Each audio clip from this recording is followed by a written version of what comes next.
Вітаем, даражэнькія! 5 ліпеня нядзеля, і гэта раніца з Белсатам, і ў студыі, паглядзіце, паглядзіце, Валер Руселік.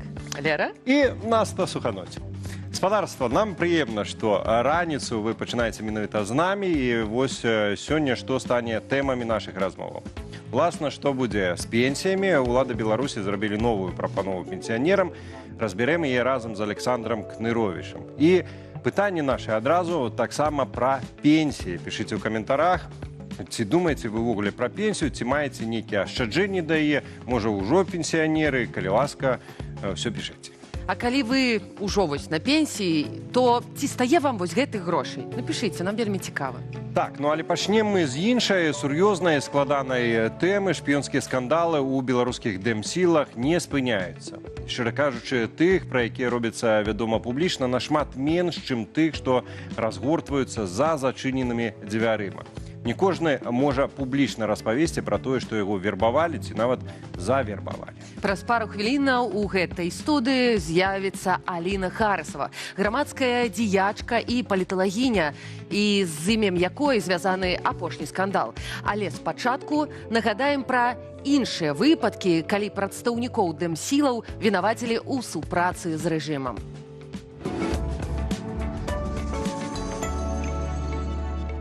Дзень спецслужбаў, атмасфера татальнай параноі і палявання на здраднікаў. Пасля падзеі 2020 года дэмакратычны рух сутыкнуўся з беспрэцэдэнтным ціскам сілавога блоку. Тэма шпіянажу, інфільтрацыі агентаў і працы на спецслужбы застаецца адной з самых балючых для беларускай супольнасці, як унутры краіны, гэтак і ў дыяспары. Спецслужбы Лукашэнкі актыўна выкарыстоўваюць розныя метады, ад засылання рэальных інфарматараў да жорсткага шантажу і нават катаванняў, каб выбіць патрэбныя паказанні. Аднак у гэтых гісторыях важна адрозніваць рэальных унутраных шпіёнаў ад тых, хто стаў ахвярай абвінавачанняў ці быў прымушаны да прызнанняў.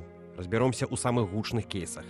Рэальныя выкрыцці інфарматараў у замежных асяродках неаднаразова станавіліся шокам для эмігрантаў. Так, у Кіеве была выкрытая Інна Кардаш. Яна амаль паспела ўкараніцца ва ўкраінскую ваенную выведку, змагла ўвайсці ў давер да мясцовых беларускіх валанцёраў, збірала персанальныя дадзеныя актывістаў і перадавала іх КДБ. Падобны ланцужок маглі б зафіксаваць у справе паліталагіні Аліны Харысавай, якую КДБ пад відам СБУ захвочвала зліваць інфармацыю. У дэмакратычных сілах пацвердзілі факт парушэння інструкцыі бяспекі, аднак заявы пра маштабны выцек адчувальных або службовых звестак абверглі. Аднак часам гэтую сістэму ўдавалася перайграць яе ж зброяй. Прыкладам стаў учынак экс-кандыдата ў прэзідэнта Алеся Міхалевіча ў далёкім 2010-м. Пасля катавання ў СІЗА КДБ ён вымушана падпісаў згоду на супрацоўніцтва. Але адразу пасля выхаду на волю публічна заявіў пра гэта на прэсавай канферэнцыі, цалкам сарваўшы таемныя планы чэкістаў. Шпіёнаманія ў Беларусі стала зручным інструментам татальнага кантролю. Пакуль адныя агенты спрабуюць разбурыць давер унутры дыяспары, сотні нявінных людзей унутры краіны робяцца ахвярамі спецспраў, якія фабрыкуюцца дзеля запалохвання грамадства і дэманстрацыі ўласнага ўплыву.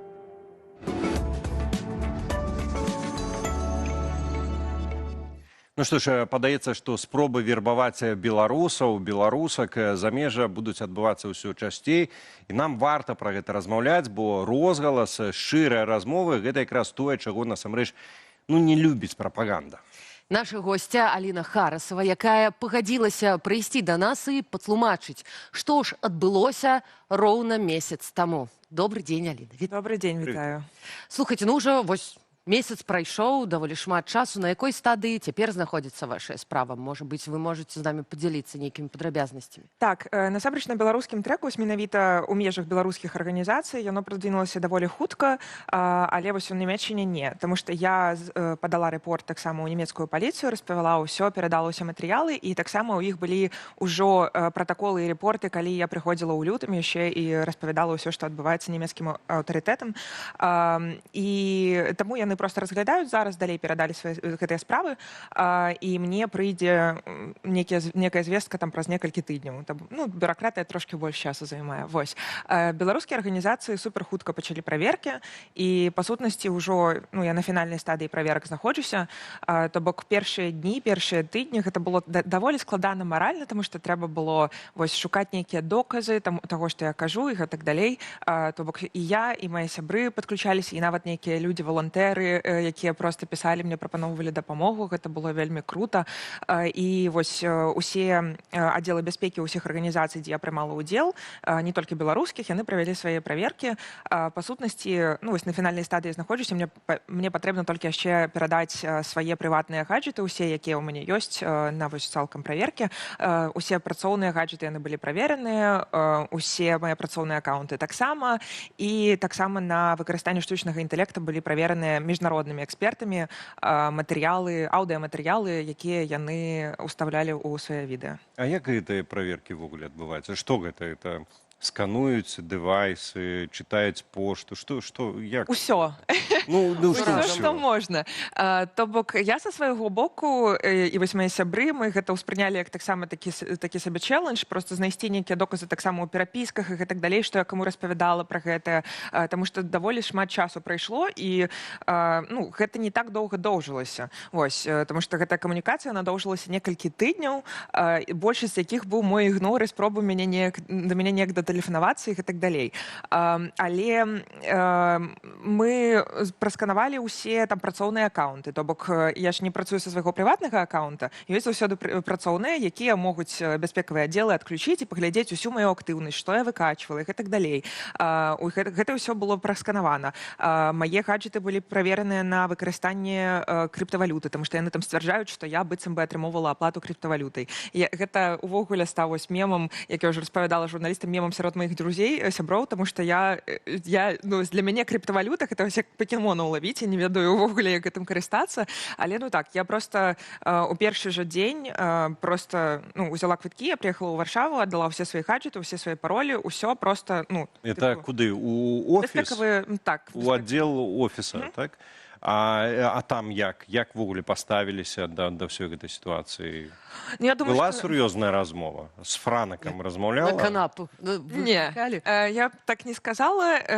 Былі размовы, я, напэўна, не магу казаць пра усе прыватныя размовы, але я, па-першае, даведалася гэта вось ад працоўнікаў офіса, так, мне патэлефанавалі, і размовы былі рознага кшталту. Ведаеце, у першыя моманты гэта такі шокавы стан, таму што цябе запытваюць, вось мне патэлефанавалі, мне кажуць, што ты там распавяла пра тое. А я разумею, што я нічога не распавядала, мне пачынаюць там даказваць, што вось там было ў відэа, а я яшчэ не бачыла відэа, я ўвогуле да мяне яшчэ гэтыя навіны не дайшлі. Я проста вось такім мандражы, я не разумею, што мне рабіць. І вось для мяне самае такое страшнае ў гэтым моманце было, што як мне знайсці доказы, таму што я кажу. Таму што, ну, па сутнасці, я выдаліла перапіску, у мяне няма доказаў, вось, тыпу, як я з кім камунікавала, што гэтыя скрыны, што гэтыя аўдыёзапісы, яны не сапраўдныя. Што мне рабіць? І вось першыя дні гэта проста было такое сударажнае, нейкія спробы. Вось, напрыклад, там скрыны я спрабавала там усе наладкі на максімум выкруціць, каб зразумець, ці там быў выкарыставаны фоташоп, ці не. Пасля ўжо з'явілася больш такое лагічнае тлумачэнне, як былі зробленыя скрыны, таму што пачалі пісаць з фейкага акаунта майго, які быў створаны яшчэ ў красавіку, то бок, хутчэй за ўсё, гэты акаунт выкарыстоўваўся для таго, каб зрабіць вось гэтыя скрыны перапісак са мной. Вось. Таксама вось гэтыя праверкі, якія былі праведзеныя на выкарыстанне штучнага інтэлекта, гэтая думка, яна прыйшла ў галаву спачатку вось мне, тому што першы раз, калі я праглядзела відэа, гэта было на 2х хуткасці, каб проста зразумець, пра што ідзе размова, каб штосьці ў пабліку неяк адрэагаваць, і сапраўды была ў такім шокавым стане. А пасля ўжо к начы, калі ўжо, ну, вось я трохі супакоілася, ўжо ніхто не тэлефануе, я пачала проста нармальна праглядаць, і я проста вось на гэтым моманце ідзе аўдыёзапіс, я разумею, ну, штучны інтэлект. Я скідваю сябрам, я кажу, ну, тыпу, мой голас ці не? Яны кажуць, ну, не. То бок людзі, якія са мной камунікуюць, яны разумеюць вось нейкія такія прышпілы нейкія ў голасе, якія можна там адзначыць, якіх там няма. І спачатку пачалі праганяць праз сервісы онлайн, якія існуюць. І вось да гэтага таксама падключыліся валантэры. Яны такія, як мы можам табе дапамагчы? Прытым людзі, якіх я ўвогуле не ведала, гэта было суперпрыемна. І яны праганялі праз такія сервісы, яно паказвала результат такі, як я казала, то бок сапраўднае аўдыо яно паказвае як сапраўднае, а тыя, якія згенераваныя, яно паказвае, што яно згенераванае. І пасля проста знайшоўся яшчэ такі investigative журналіст, які з Італіі, і ён займаецца вось data science, якая менавіта звязаная з відэа-аўдыаматэрыяламі. І я яму даслала вось гэтыя файлы, я яму даслала кавалкі відэа, каб ён мог адтуль таксама ўсё выкарыстоўваць, спасылку на відэа, ну, што я гэтае аўдыо ніяк не падрабляла.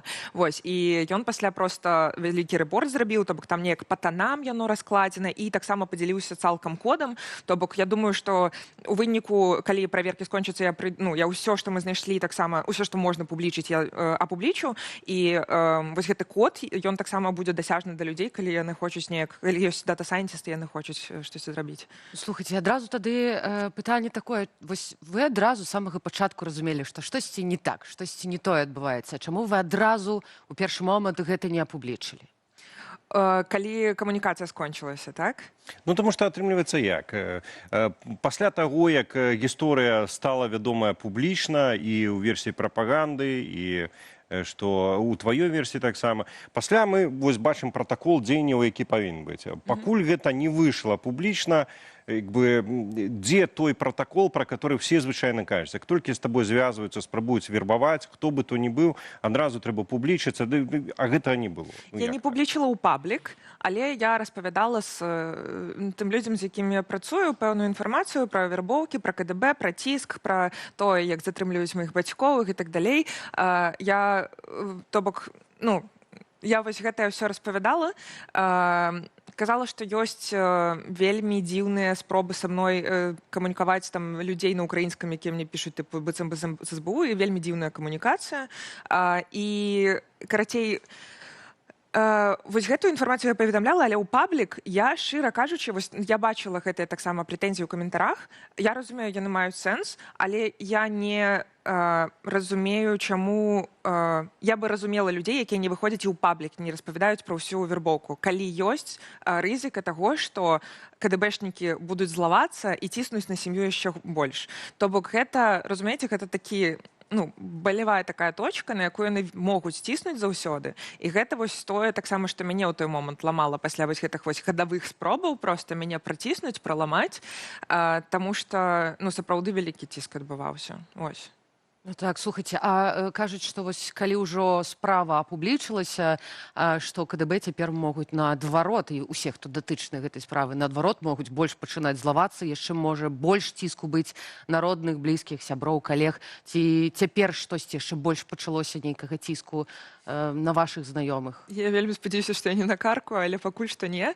То бок толькі вось там калегам пісалі і так далей, але вось яны скончылі свае пробы там на мяне вельмі моцна ціснуць яшчэ вось у лютым, мне падаецца, у гэтым годзе. І з таго моманту, ну, амаль што нічога такога не было. Ну, то бок яны пісалі пасля вось гэтай сітуацыі, там з розных аккаунтаў розныя КДБшнікі. Ну, я проста блочыла гэтыя аккаунты, як гэта заўжды раблю. Ну, я вось нават з свайго ўласнага досведу і шмат пра гэта рэкамендацыяў апублічвалася. Магу сказаць, што наадварот, калі спрабуюць ціснуць і ты не паддаешся, то гэта кідаюць папросту эту справу, бачыць, што чалавек як бы, ну, не паддатны на гэта, бо інакш, калі тут прагнуўся, ага, можна тут ціснуць, шантажуюць сваякамі, тут можна ціснуць. Мне калі да маёй мамы там перыядычна прыходзяць, здзекуюцца з яе, я заўсёды гэта выкладваю ў паблік, менавіта для таго, каб, ну, не даваць ім падставы, думаць, што вот такім чынам яны шантажаваць праз блізкіх будуць. То бок, ну, тут ёсць і такія падыходы, але я хацеў дакладней пра іншае, калі можна. Рэакцыя вось грамадства, она была, ну, розная на гісторыю. Былі тыя, хто адразу падтрымаў, вось валанцёры нават з'явіліся, которые дапамагаюць. Былі людзі, которые у рознай ступені рэзка выказаліся, і нават і цяпер гэта працягваецца. Якая рэакцыя ў такой сітуацыі натуральная і справядлівая, на твою думку? Вот. Па-першае, я хацела б тут проста засярэдзіць яшчэ ўвагу на тым, што тое, як яны мяне прымушалі выйсці на гэтую камунікацыю, яно вельмі адрознівалася ад таго, што нават усе мае калегі перажылі. То бок, калі я не адказвала, яны знаходзілі маіх сваякоў у Беларусі, і для мяне крытычны момант быў, калі маці са шпіталя вывелі і прымусілі проста мне тэлефанаваць, і там казалі, што зараз ты нам ідзеш і адпавядаеш у чаце. Калі не, то сама ведаеш, які ў нас ёсць рычагі ўплыву.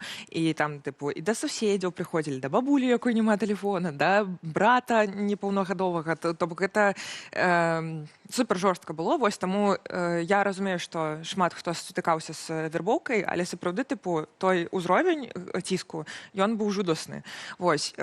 І, па сутнасці, я трохі прагнулася, але ўсё ж такі ніводнай інфармацыі я за гэты год я нічога не выдала. І я гатовая праходзіць любыя праверкі любымі людзямі ініцыяваныя. Рэакцыя людзей, яна сапраўды розная, ёсць падтрымка, і я вельмі ўдзячная тым людзям, з якімі я працую, маім сябрам, ці нават проста людзям, якія там у інтэрнэце за мной сачылі, яны мяне падтрымоўваюць, таму што гэта супер каштоўна ў такой сітуацыі, калі эмацыйна гэта сапраўды выбівае вельмі цяжкае жыцця. Ёсць рэакцыя людзей такая больш як, я просто сказала, рацыянальная крытыка, то бок ім не былі зразумелыя пэўныя моманты з гісторыі, ці, напрыклад, была там прэтэнзія, што нельга супрацоўнічаць там з СБУ, нельга супрацоўнічаць з любымі спецслужбамі. Па сутнасці, кантэкста, інфармацыя, якая была з майго боку пра сітуацыю, яна была супер маленькая. Я ўзяла паўзу 10 дзён, не камунікавала увогуле пра гэта амаль што, толькі першы пост у першую хвіліну просто напісала. І таму шмат хто просто раскручваў там версіі, сапастаўляў неяк тое, што я напісала з тым, што распавёў Пратасевіч, і па сутнасці такая кампіляцыя розных версій адбылася. Але ёсць такая больш рацыянальная крытыка, а ёсць крытыка людзей, якія проста як хейтары, у нас там не заходзяцца нейкія пэўныя палітычныя пазіцыі, яны мяне клююць уже некалькі гадоў, і яны вырашылі, што гэта вельмі класны повод, ці, напрыклад, яны не любяць проста офіс. Яны падумалі, яна неяк з ім была звязаная, гэта трэба проста офіс праз яе неяк зачапіць. І там ужо крытыка зусім нейкая нерацыянальная адбываецца, там ужо могуць быць і пагрозы, і людзі нешта дадумваюць, шмат чаго дадумваюць. Такой крытыкі не шмат, то бок ёсць людзі, якіх я проста магу паімённа назваць, але яна ёсць. Самае рацыянальнае, я лічу, што, канешне, падтрымка мне вельмі прыемная, рацыянальная крытыка гэта крута, але я вельмі люблю, калі рацыянальная крытыка, яна яшчэ і ідзе, напэўна, з камунікацыі, то бок я гатовая там прыватна на дадзены момант, толькі прыватна нейкія доказы паказаць, пасля я гатова іх у паблік таксама выкласці, тое, што можна будзе. І калі людзі са мной камунікуюць напрямую, задаюць мне пытанні, хочуць патлумачыць, гэта клас, калі няма 100% даверу. Я гэта паважаю. Але калі ідзе свая інтэрпрэтацыя таго, што адбылося, і з-за гэтага крытыка і негатоўнасць размаўляць, гэта не класна. Я не кажу, што мяне ўсе павінны любіць, я не кажу, што мне павінны ўсе там выбачыць за гэтую сітуацыю і гэтак далей, але размаўляць крута. Вы даволі публічная асоба, экспертка ў камунікацыі. А скажыце, можа, вы маглі б неяк адрэагаваць, калі б такая сітуацыя адбылася з нейкім іншым палітыкам? Уявім з нейкую іншую асобу. Які б вы маглі даць парады гэтаму чалавеку, як у такой сітуацыі трэба было б паступіць, што трэба было б зрабіць? Шчыра кажучы, мне падаецца, што першы крок, які я зрабіла, ён быў, напэўна, самы падыходзячы ў той момант, таму што першая моя рэакцыя было гэта ініцыяваць праверкі. Сказаць, што я гатовая пад любыя праверкі падысці і што я іх сама ініцыюю і ставлю на паўзу зараз сваё дзеянне, прыпыняю дзеянне. Пакуль там пэўныя праверкі не скончацца.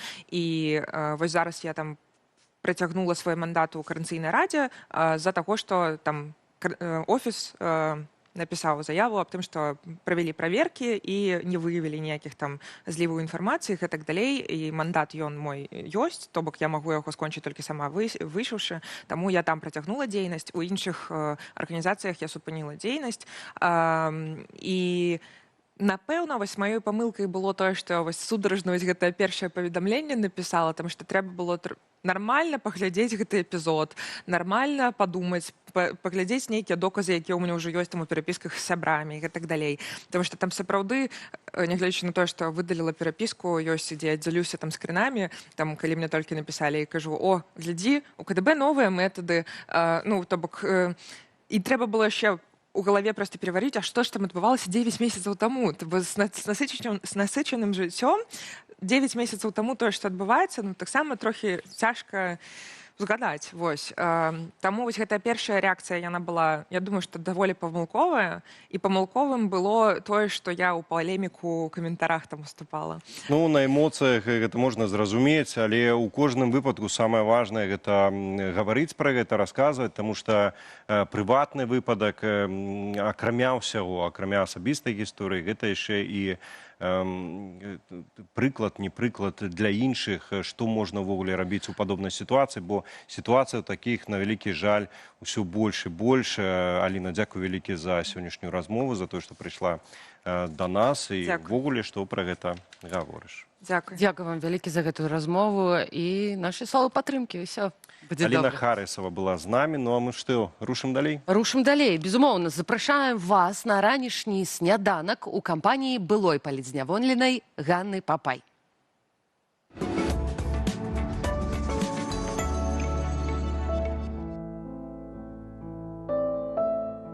Не попала бы я в Польшу, если бы я сама вот сидела и думала, куда это мне поехать. То есть я не собиралась эмигрировать.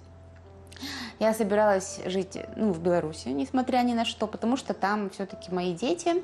Просидела я в СИЗО больше 8 месяцев. Очень долго дело рассматривалось, очень долго. В конце концов, присудили мне 2,5 года лишения свободы по нескольким статьям и отправили на Антошкина в Гомель. И 13 декабря нас спонтанно, так скажем, подняли среди ночи, в час ночи. Папай, просыпайся, собирай вещи, ничего не говоря, куда собирай вещи, зачем собирай вещи. И вот 17 декабря без документов, у меня буквально из документов такой листочек формата А4, на котором приклеена моя фотография. Фотография, которую мне сделали в колонии. Справка называется. Выдан для подтверждения личности. Папай Анны Владимировны. Да, вот, личный номер. Номер паспорта не написан, написан мой адрес, личный номер. И все. И кто, да, департамент по гражданству и миграции МВД РБ. Первые люди, которым я позвонила, это были мама и сыновья. Младшему Паше 12, Максиму 14. 6-8 класс они закончили. И это будет их решение, остаться здесь со мной в Польше в эмиграции или все-таки жить в Беларуси, а сюда только ко мне приезжать. Получилось так, как получилось, поэтому все равно я рада. Жаловаться я не буду. Я бы не хотела этот год провести в колонии. Меня сюда привезли с 29 рублями моей зарплаты за ноябрь. Слава богу, что белорусы такие молодцы, что друг другу помогают. И через фонды, и лично. Как-то не было такого ощущения, что я одна. То есть все равно помогали люди.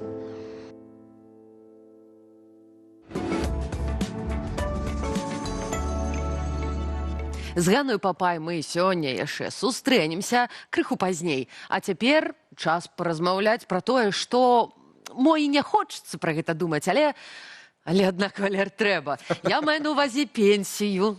Куды мне пра пенсію думаць? Трэба. Добра. А што пра яе думаць, калі яе не будзе? У каментарах мы пытаем вас, што там з вашай пенсіяй, ці стае вам яе, калі яна у вас ужо ёсць, ці робіце вы нейкія ашчаджэнні, калі вам яшчэ далёка, адносна далёка. А вось што для беларускіх пенсіянераў прыдумалі ўлады, абмяркуем з блогерам, аўтарам праграмы «Атмасфера» на Белсаце, Александром Кадныровичем. Александр, вітаем. Доброго ранку. Пакуль шоў сюжэт, Александр папярэдзіў, што тут размовы гадзіны на паўтары буду абвастраць. Александр, задумаешься пра пенсію?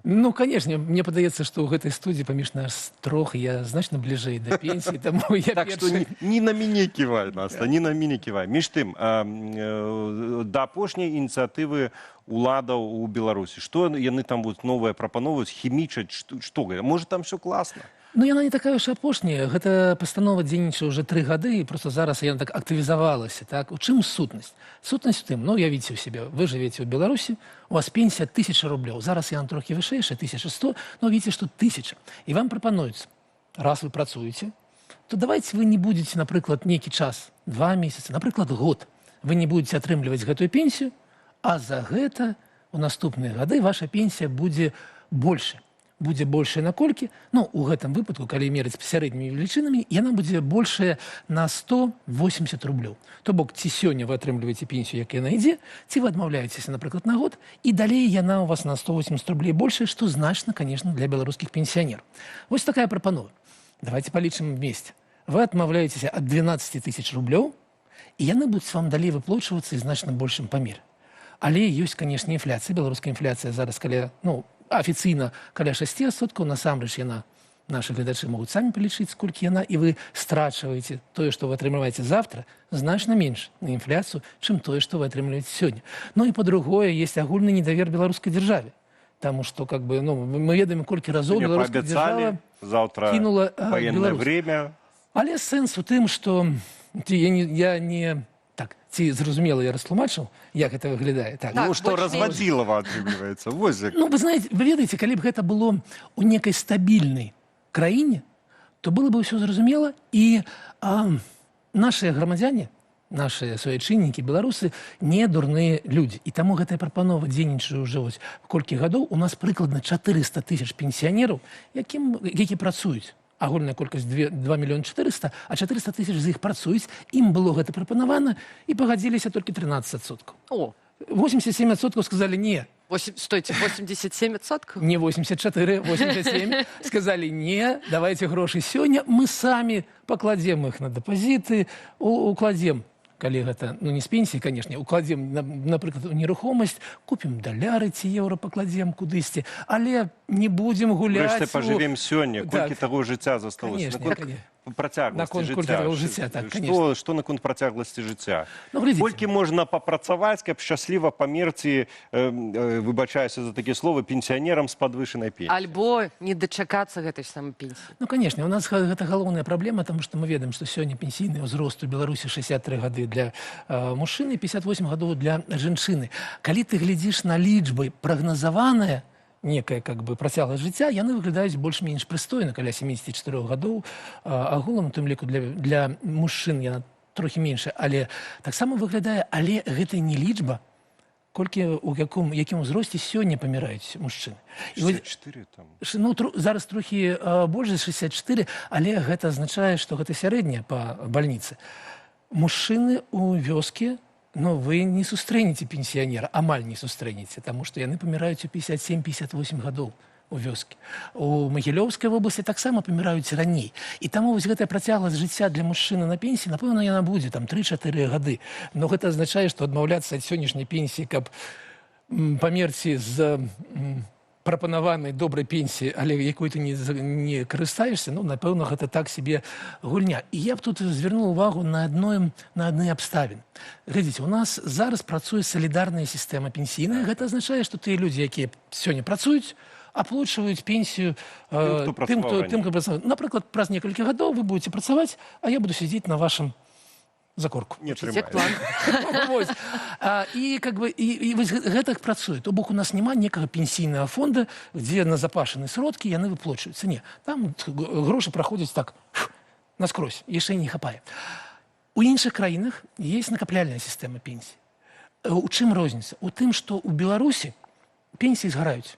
То бок, калі я бы накапіў гэтыя грошы, назапашваў на рахунку, то я бы мог даць дзецям, внукам.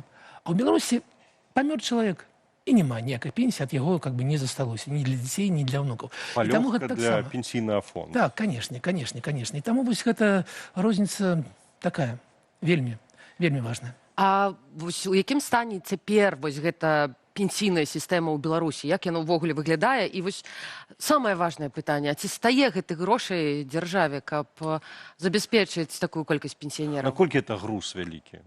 Па-першае, я б хацеў звярнуць увагу нашых гледачэй на тое, што сёння усіх галоўная лічба. Галоўная лічба не пра пенсійны фонд адразу, а пра стан сам.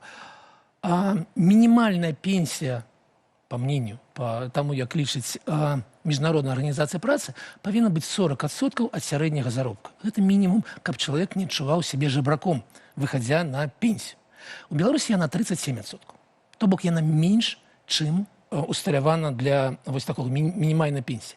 У Европе, сярэднім по Европе 58% вы можете параўнаць разницу 37 и 58. Ёсць краіны, где пенсія амаль роўная заробку. Гэта будзе Нідерланды, гэта будзе Італія, таму галоўная праблема вось гэта. У нас вельмі малая пенсія.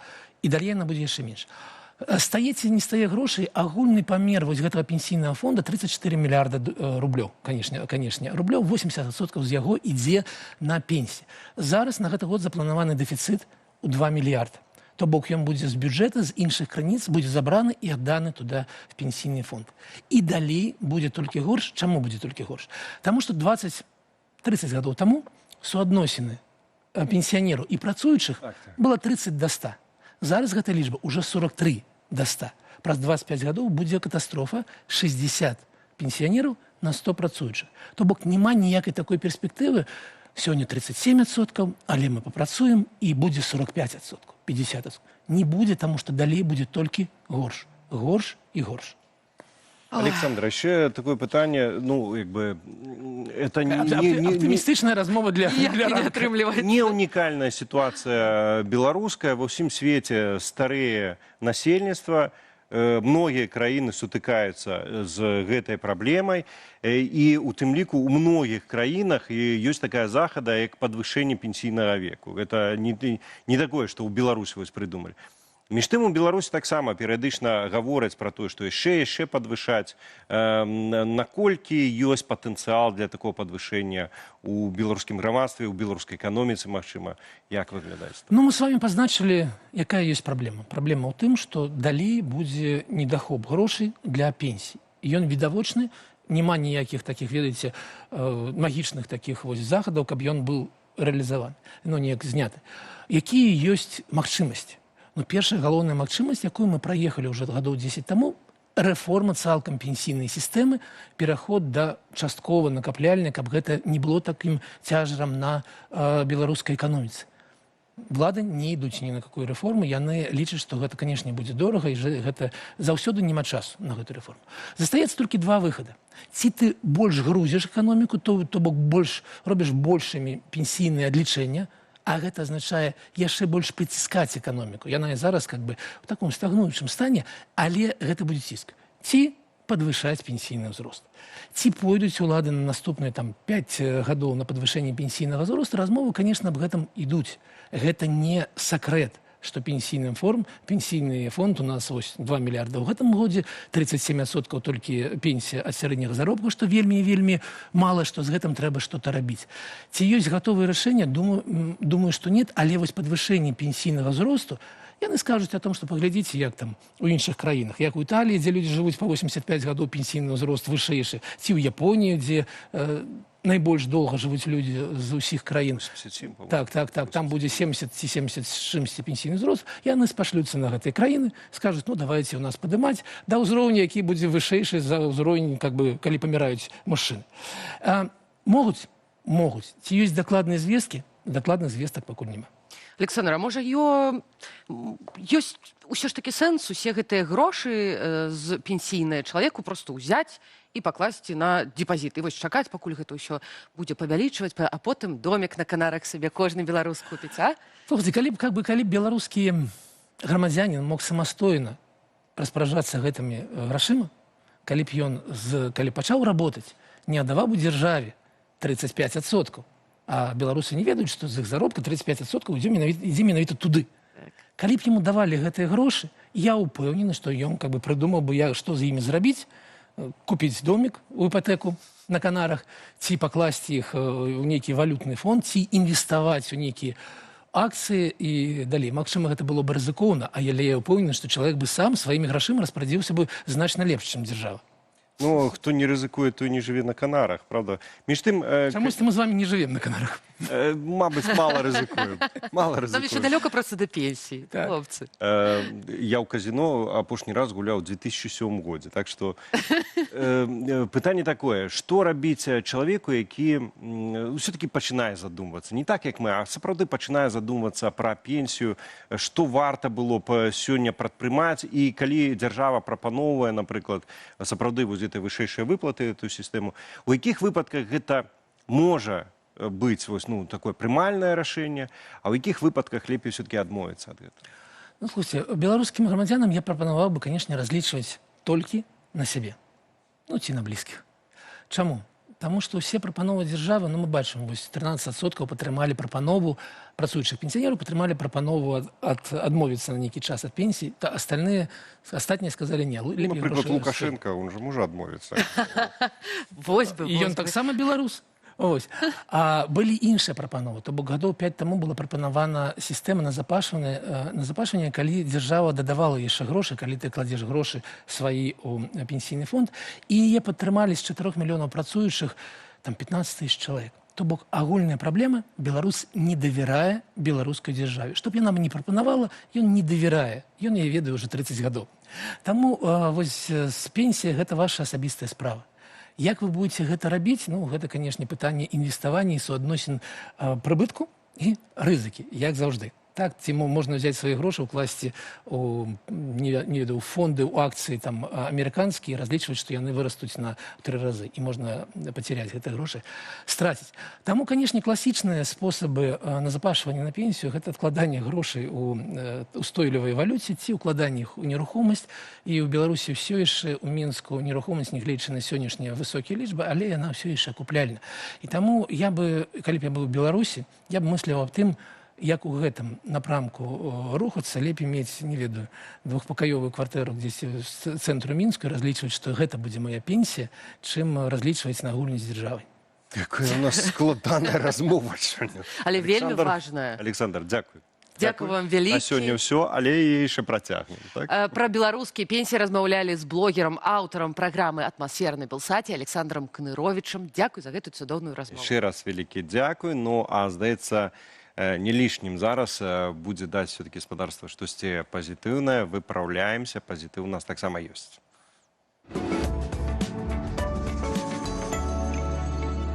Паўднёвая Карэя, падобна, будуе ідэальны свет для тых, хто не любіць лішніх размоваў. Мясцовыя кавярні, крамы і закусачныя масава пераходзяць на самаабслугоўванне. Вось, напрыклад, у сетцы Lounge X каву варыць робат-маніпулятар па імені Барыс. Кліенты ў захапленні. Кажуць, якасць супер, а галоўнае, можна паесці і папіць у поўнай цішыні, уткнуўшыся ў тэлефон. Чаму так адбываецца? Бо ў краіне катастрафічны дэфіцыт працоўных рук праз старэнне насельніцтва. Бізнесу прасцей паставіць робата, чым знайсці чалавека. Ды і прыбытак у такіх пунктах у 3 разы вышэйшы. Дарэчы, уладальнікі абяцаюць, што хутка штучны інтэлект навучыцца пазнаваць пастаянных кліентаў у твар і нават дарыць ім бясплатныя дэсерты.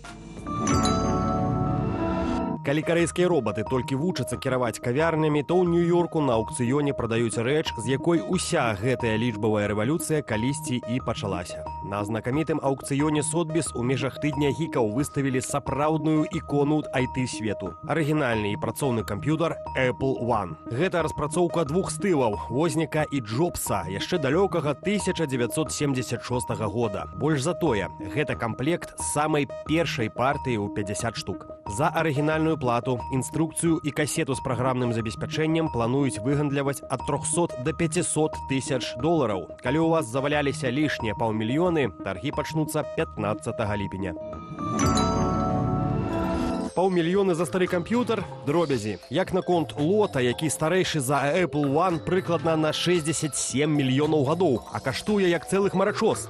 Знаёмцеся, гэта газ. Велізарны, амаль 12-метровы шкелет тыраназаўра Рекса. Яго знайшлі ў паўднёвай Дакоце, і захаваўся ён проста цудоўна. На бліжэйшым аўкцыёне за яго плануюць атрымаць шалёныя 30 мільёнаў долараў. Але фішка нават не ў касцях. Упершыню ў гісторыі T-Rex прадаецца з поўным аўтарскім аўтарскім правам. Што гэта значыць? Гэта значыць, што новы ўладальнік зможа афіцыйна зрабіць 3D-сканы, прадаваць ліцэнзійныя копіі і сувеніры па ўсім свеце. Музеі ўжо выстраіліся ў чаргу, бо раней усе капіявалі іншага дыназаўра – Стэна. Цяпер у навуковым свеце будзе новы кароль.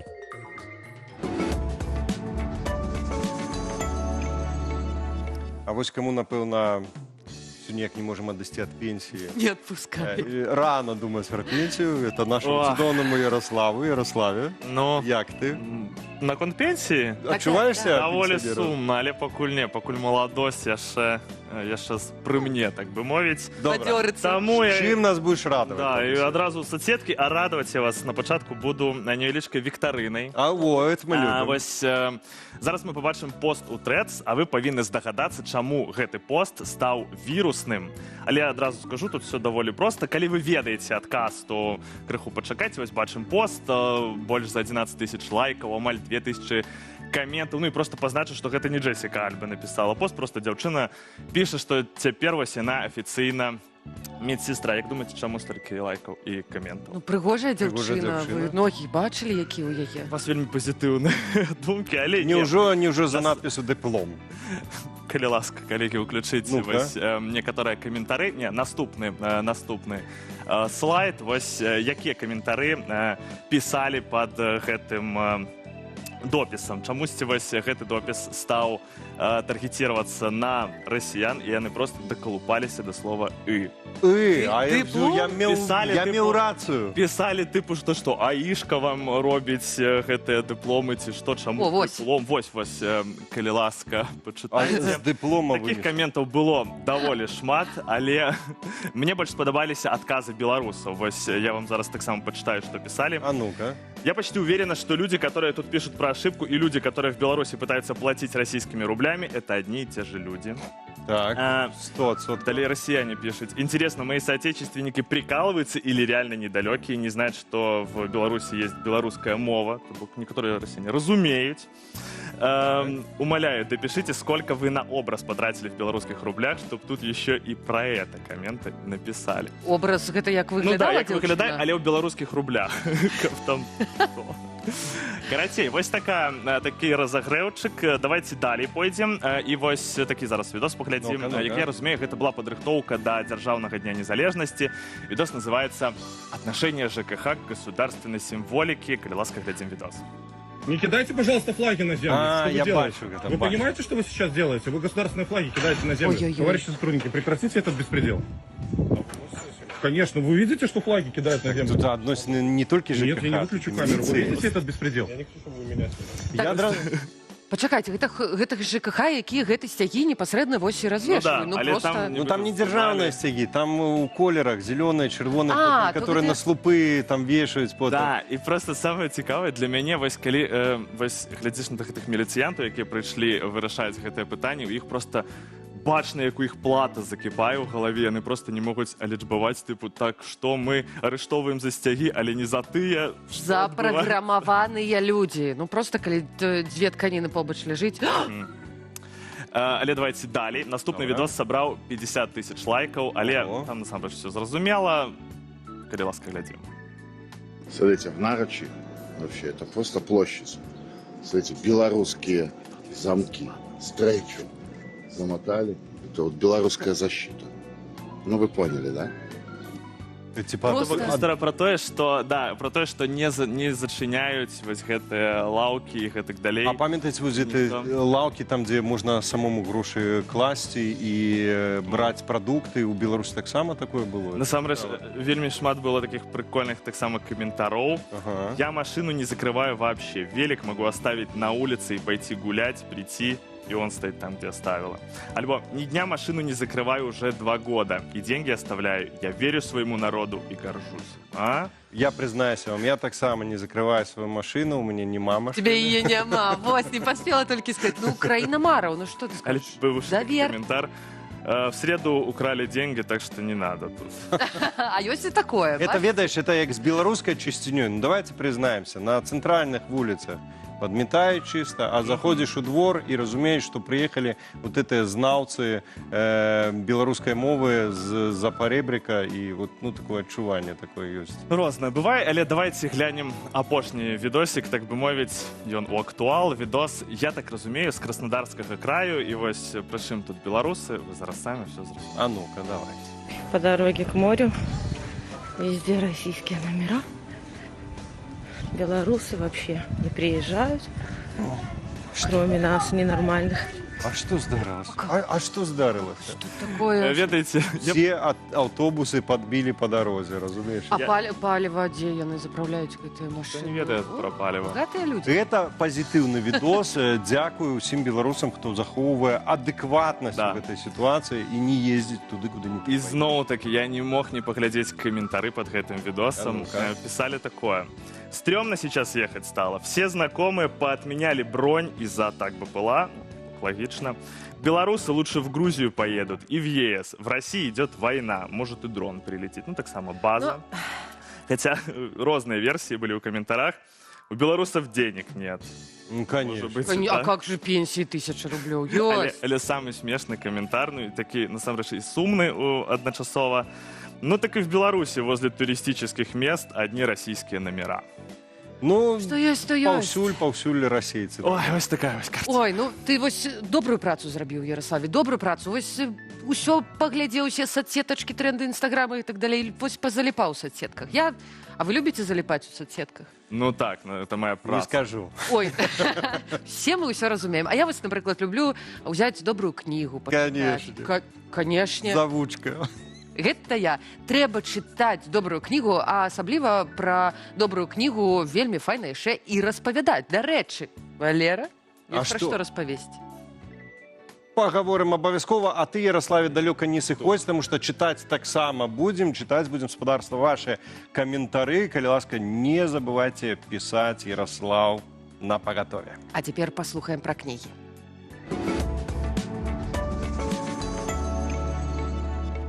Было у вас такое, я зусім перастаў чытаць, зусім няма часу на кнігу, я купіла кнігу і ніяк не магу пачаць. Я раней столькі чытаў, а цяпер няма часу, не магу засяродзіцца. Колькі разоў вы гэта сабе казалі?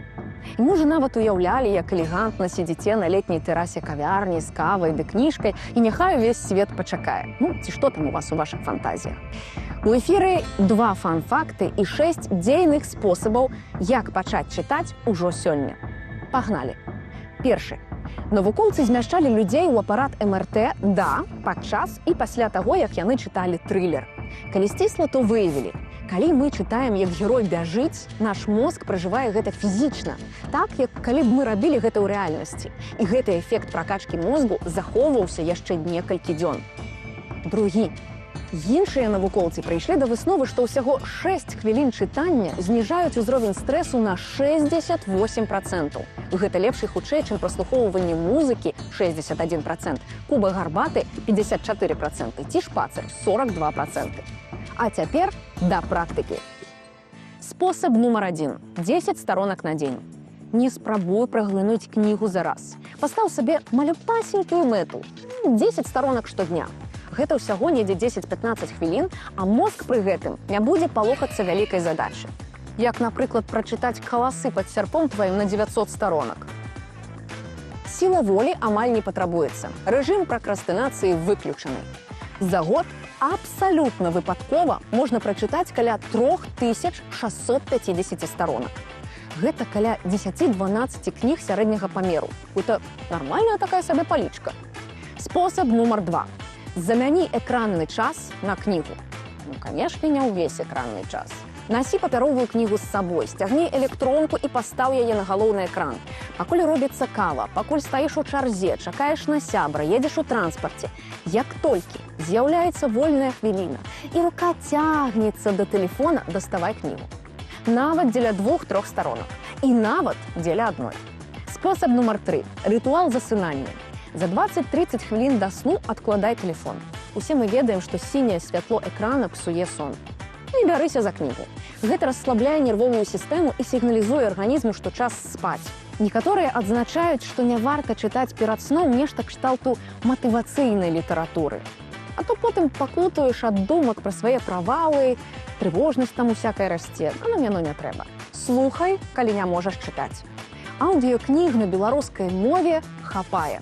Мыеш посуд ці гатуеш ежу, уключай кнігу. Едзеш на працу, шпацыруеш, трэнуешся ў зале, уключай аўдыёкніг. Спосаб нумар 5. Правіла 50 сторонак. Кідай тое, што табе не падабаецца. Жыццё занадта кароткае, каб мучыць сябе нуднымі кнігамі. Калі не ідзе пасля першых 50 сторонак, адкладай і бяры наступную. Толькі шчыра, калі сапраўды не ідзе, але не таму, што лянотна. Спосаб нумар 6. Змяняй фарматы і жанры. Не трэба сіліцца чытаць цяжкую філасофію ці складаны нон-фікшн. Вазьмі нешта лёгкае. Захапляльны дэтэктыў, фэнтэзі ці зборнік кароткіх апавяданняў. Крахатулькі, і я зараз не пра допісы ў інстаграме ці трэц, дапамагаюць нам трымаць мозг у тонусе і не губляць звычку. Навукоўцы ўжо даўно даказалі, што чытанне не проста забава, а сапраўдны фітнес для нашага мозгу. Выберы кнігу проста цяпер. Няхай гэта будзе нешта невялікае і вельмі цікавае табе асабіста. Пакладзі побач з ложкам або сцягні на тэлефон. І сёння, перад сном, прачытай усяго 5-10 сторонак. Я пачынаю. Далей твоя чарга.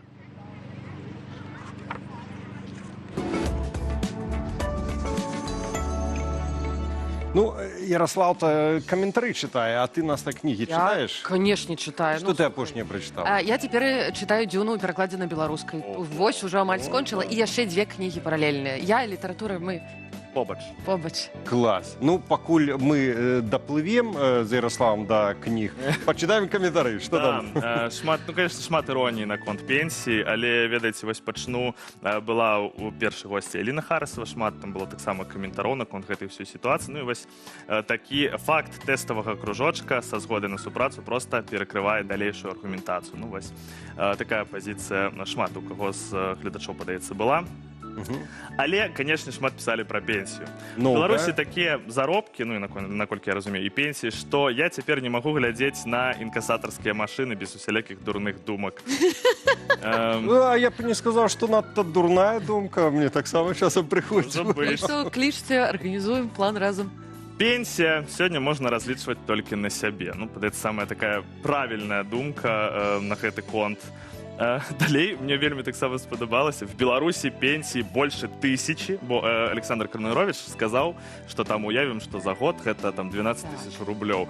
І, падаецца, ёсць пытанне. Калі падлічыць 37%, гэта 1000, то хай 1/3, гэта каля 3000 атрымліваецца сярэдні заробак. Ну, калі так лічыць, то... Так. Калі вы атрымліваеце 3000 заробка, напишите нам у каментарах, мы за вас, ну, па-перше, порадуемся. Так, што яшчэ? Сёння лепшы шлях самім рабіць ашчаджэнні наперад. Бо пенсіі сёння сціплыя, нават такі ўзровень бягучая сістэма не пацягне ў будучыні. Ну і, напэўна, там варта інвеставаць, калі пра інвестыцыі ў здароўе, каб і дзесьці можна было і папрацаваць яшчэ, пажыць нармальна. Ну і ў нейкія новыя навыкі, новыя ўменні, таму што час ляціць і штосьці новае вывучыць, это ніколі не позна і варта. Як сапраўдныя беларусы можна купіць даляры і еўра. Конечно. І яшчэ такая філасофская думка. Калі вам ад мяне нічога не трэба, то мне для вас нічога не шкада. Гэта такое стаўленне улады УРБ да беларусаў, што праяўляецца і ў пенсіях. Згодная? Ой, можно без раз прочитай, я не віцевата. Калі вам ад мяне нічога не патрэбна, то мне для вас нічога не шкада. Філасофскі. Ну, это складана. Калі ласка, расшифруйте. Может быть. Ну, калі нічога не трэба, то все, што захочаш, дам. Добра, і што ў нас яшчэ там цікавае? Ну, вось быў яшчэ адзін каментар, мы тут пра яго размаўлялі падчас сюжэту. Вось пішыце ў каментарах, можа, разгарніце гэтую думку. Беларусь, напэўна, адна з першых краін для пенсійнага турызму. Людзі з суседніх краін, маючы савецкі стаж, бралі від на жыхарства, каб атрымліваць раней пенсію. Пенсійны турызм. Я першы раз чую такое словазлучэнне. Я таксама ўпершыню чуў, між тым спадарства што? Ідзем далей, хопіць ужо з гэтымі пенсіямі. Сумная некая у нас атрымалася. Давайте, можа, зменім тэму апытанкі. Праз некаторы час, уласна, пачнем размову пра пластык. Вось хтосьці з вас перакладае, сартуе адкіды. Ці думалі вы пра тое, каб ввогуле адмовіцца ад пластыку? Як, дарэчы? Я сартую пластик, так, абавязкова. Сартую увогуле смецце Адмаўляешся? абавязкова. Адмовіцца, магчыма, ў будучыні так. Ярославе? Я так само сортую. Мы вот все такие, и вы, калі ласка, будьте так. Крацей, давайте и вы пишите свои отказы, ці вы готовы адмовіцца ад пластыку. Напишите ў каментарах, таксама не забудьте пра падабаечку, подписку, да, калі вам бяспечна. Вось яно нам гэта цяпер таксама вельмі спатрэбіцца, і ваши каментары спатрэбіцца падчас размовы з госцем. Ну што, а цяпер, хлопцы, з пенсіямі разабраліся, з кнігамі разабраліся, ідзем на невялікую музычную паузу. Мы будем тут танчыць, і вам гэта граем. Хутка робім гарбатку і вяртаемся да экранаў. Сиди вдома, ти до неї не ходи і бійся грому, бійся темної води під шкірою прихована.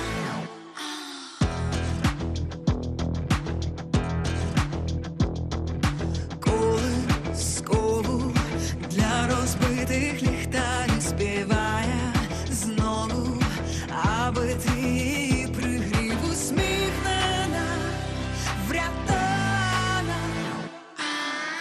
Небезпечний знайомі, незнайомці, коли кобра закохана, вона не спить. Пам'ятай про це, моє сонце, пам'ятай про це, моє сонце.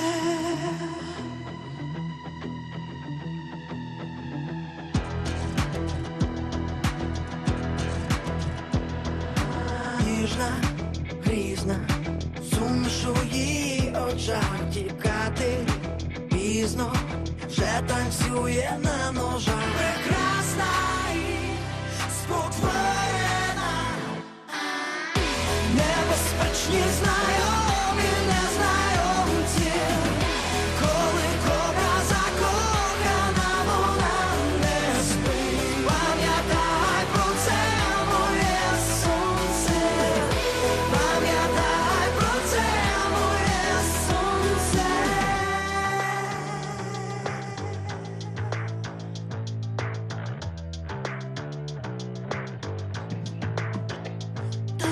Чоловік жаль не здажає її душа. Тікати не вийде, любити не варто. А покохалась, ким була на ножах. Палась у світлі чорна правда. То чоловік жаль не знала жалю її душа. Тікати не вийде, любити не варто. Кого покохалась, ким була на ножах. Ховалась у світлі чорна правда, чорна правда.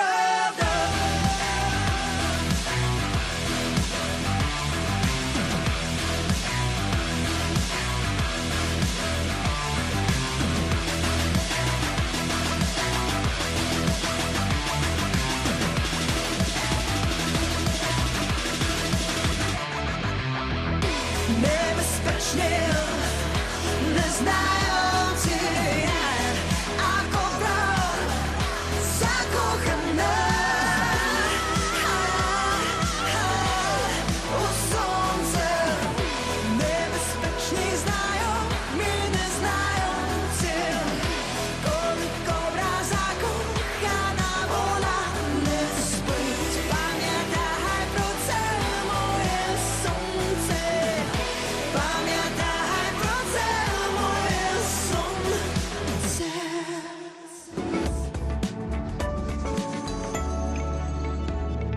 Вы глядите раніцу з Белсатом, і тут у студії Наста Суханосік і Валера Руселік. І, слухайте, я, конечно, не астролог, але ведаю, што нас хутка чакае. Па-першае, гэта будзе культурніцкая афіша. Даведаемся пра цікавыя падзеі наступнага тыдня. Ну а пакуль што? Я нагадаю нашае пытанне, спадарства. Ці магчыма зменшыць спажыванне пластыку ввогуле навошта гэта рабіць. Мы паразмаўляем з нашай госцяй пра ўсё гэта і папытаемся таксама, і пытаемся ўжо цяпер у вас, у нашых цудоўных гледачоў. Пішыце, калі ласка, як вы ставіцеся да гэта, ці адмаўляецеся, да прыкладу, ад бясплатных пакетыкаў у супермаркетах, калі яны бясплатныя, бо часам я ведаю, што і плоцяць, ці карыстаецеся аднаразовым посудам, напрыклад. Ну, пра ўсё гэта пішыце. Так, а яшчэ нас чакае майстар-клас ад Ірыны Новік. Яна пакажа хатняе ткацтва без асаблівых прыладаў. Але пачынаем, як абяцалі, з культурніцкай афішы. Ад выставы пра традыцыйныя вобразы да літаратурна-філасофскіх дыскусіяў пра беларускую ідэнтычнасць. Расказваем, куды варта завітаць найбліжэйшымі днямі. У Беларусі ў гэтыя выходныя аматараў класічнага мастацтва чакае опера «Набука» Джузеппа Верді ў Вялікім тэатры. Гэта адна з галоўных прэм'ераў сезону, пастаўленая разам з італьянскім рэжысёрам Джанкарло Дель Монако. У цэнтры сюжэту біблейскі цар Навуходоносар, які праходзіць шлях ад усемагутнага заваёўніка да чалавека, што праз выпрабаванні і страты знаходзіць веру і надзею. Гэткай оперы Вялікі тэатр скончыць сезон. А тым, хто цікавіцца беларускай спадчынай, варта зазірнуць у музей-запаведнік Заслаўе. Там адкрылася выстава «Кучараўкі, розы, гайстры, цацкі», прысвечаная вобразу кветкі ў вазоне, сімвалу, які займаў асаблівае месца ў беларускай традыцыі. Побач з рэдкімі экспанатамі часоў Рэчы Паспалітай тут прадстаўленыя і творы сучасных мастакоў. Насычанае культурніцкае жыццё і ў беларусаў замежжа. 13 ліпеня ў Варшаве адбудзецца Мальдзіс-фэст. У праграме размова са Светланай Алексіевіч, выступы Мікалая Халезіна, Сашы Івуліна, дыскусія з Лявонам Вольскім і Сашам Філіпенкам пра тое, якою сёння свет бачыць беларускую культуру. Уваход вольны з папярэдняй рэгістрацыі. Таксама ў Варшаве стартуе летні кінафестываль «Пад агульным небам». У праграме 2 беларускія фільмы. 15 ліпеня пакажуць «Лебядзіную песню» Фёдора Озерова, рэжысёра Юрыя Сямашкі, а 26 жніўня «Белага слімака» Эльзы Крэмзар і Левіна Петра. Усе паказы будуць праходзіць пад адкрытым небам, а ўваход будзе бясплатны. А ў Берліне сёння стартуе фестываль «Остполь». Першы вечар цалкам прысвечаны Беларусі. Прыгучаць вершы Юліі Тимофеевай, фрагменты кнігі Альгерда Бахарэвіча «Папяровы голем». А завершыць праграму канцэрт гурта «Віцебск» сумеснага праекту Светы Бень і Сергея Навіцкага. Фестываль працягнецца да 12 ліпеня.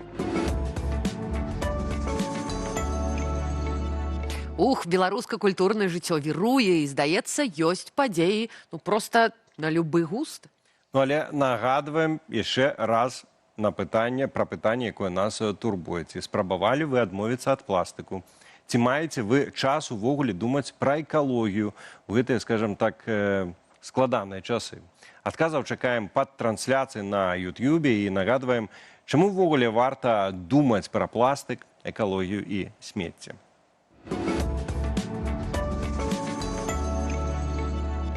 Пластикавы пакет служыць нам у сярэднім усяго 20 хвілінаў, а вось на смеццевым могільніку ён застанецца на стагоддзі. Сёння праблема лішкаў палімераў перайшла з катэгорыі турботаў эколагаў у статус дзяржаўнай задачы. Паводле нацыянальнай стратэгіі краіна павінная радыкальна павялічыць узровень перапрацоўкі камунальных адкідаў. Мэта – максімальна замяніць шкодны пластык на экалагічную паперу і шкло. Галоўным правадніком гэтай ідэі ў масы стала вядомая ініцыятыва «Таргет 99». Лічба 99 у назве сімвал імкнення да ідэалу, заклік да кожнага беларуса сартаваць максімум сваіх адкідаў.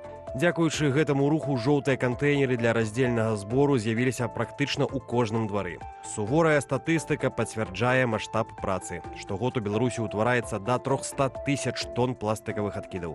Пры гэтым на паўторную перапрацоўку пакуль удаецца адправіць толькі каля 33%. Астатнія 2/3 застаюцца на палігонах, чакаючы свайго часу. Каб выправіць гэтыя лічбы і не рабіць марную працу, трэба глядзець на маркіроўку. Трохкутнік на упакоўцы. Беларускія прадпрыемствы ахвотна прымаюць пластык пад нумарамі 1, 2, 4 і 5. Гэта звычайныя пэт-бутэлькі ад напояў, флаконы ад шампуняў, каністры і шчыльная харчовая плёнка. А вось брудныя кантэйнеры з-пад ежы, аднаразовы посуд, трубачкі і пластик пад нумарам 3 і 7, напрыклад, упакоўка чыпсаў цікавы, ідзе выключна на захараненне.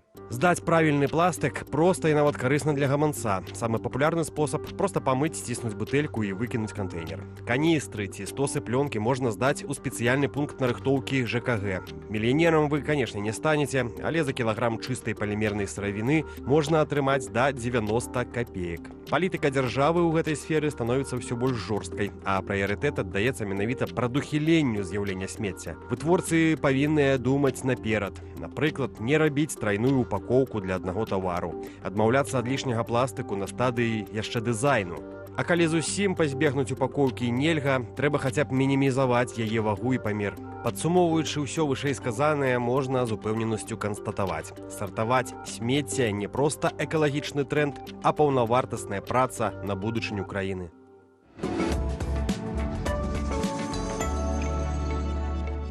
Чаму увогуле нас зацікавіла гэтая тэма, спытаецеся вы, бо на гэтым тыдні Альянс «Зялёная Беларусь» запусціў кампанію «Справа звычкі Plastic Free Беларусь». Гэта частка міжнароднага руху «Ліпень без пластыку». Ну, пра жыццё без пластыку і падрабязнасці акцыі нам раскажа камунікацыйная менеджерка Альянсу «Зялёная Беларусь» Яніна Мельнікова. Яніна, вітаем вас.